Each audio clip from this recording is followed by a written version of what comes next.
धरती की शुरुआत से जब मानव सभ्यता आगे बढ़ी तो धीरे धीरे उसने अपने फॉर्म ऑफ एक्सप्रेशन को भी और निखारा। पर शुरुआत कैसे हुई? शुरुआत में हम देखते हैं कि जो आदि मानव थे वो अपनी बात को दीवारों पर लिखकर या फिर इशारों में बात करते थे। धीरे धीरे फॉर्म ऑफ एक्सप्रेशन और निखरा और तरीके इजाद हुए। भाषा भी जिसमें है और भाषा से हम बातचीत करने लगे और अपनी बात जो है, जो अपने मन के विचार है, जो हमारे मस्तिष्क में हैं, उन्हें दूसरे व्यक्ति तक पहुंचाने लगे। आज हम बहुत लंबा सफर तय कर चुके हैं उस समय से। आज डिजिटली बात होती है। मैं यहां पर हूं और आप मुझे दुनिया के किसी भी कोने से देख सकते हैं। मेरे पीछे एक ऐसी फॉर्म ऑफ आर्ट कहें या फिर एक हेरिटेज साइट है जो जम्मू कश्मीर के जिला डोडा में माला इलाका है, वहां पर है।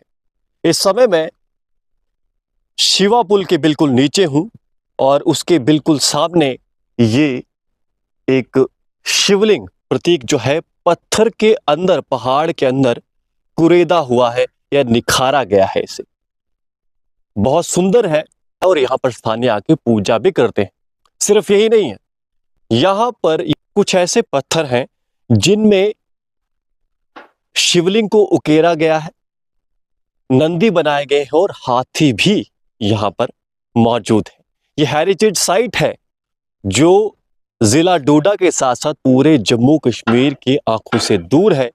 होना ऐसा नहीं चाहिए था, क्योंकि यहाँ पर अगर ऐसी चीज है तो उसे बहुत ज्यादा संभाल कर और सब तक उसका पता होना चाहिए था, पर ऐसा नहीं है। पर अब क्योंकि जेके दर्शन यहाँ पहुंच गया है तो मुझे आशा है कि इस चीज की भनक जो है अब प्रत्येक व्यक्ति को लगेगी।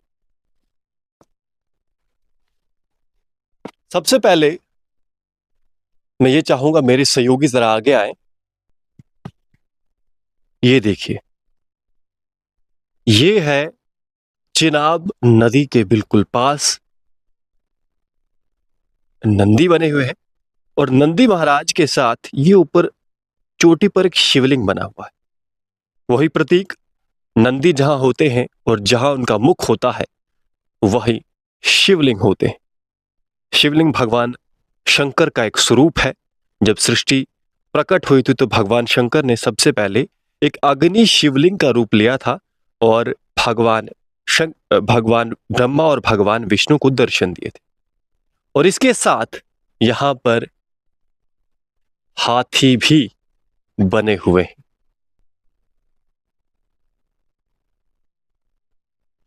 ये है हाथी बने हुए हैं यहां पर, और ये रॉक आर्ट है।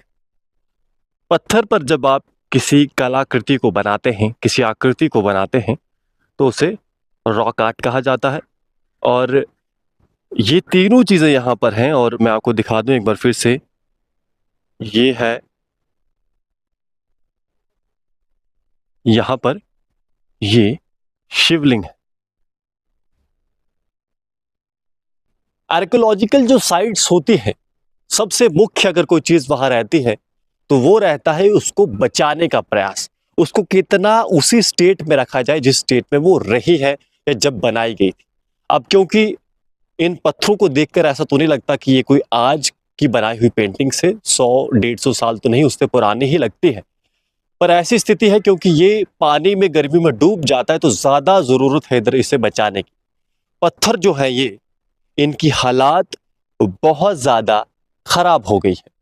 उखड़ रहे हैं पत्थर कुछ आदि और घिस भी रहे हैं, क्योंकि पानी जब आता है तो पानी से पत्थर का घिसाव भी होता है।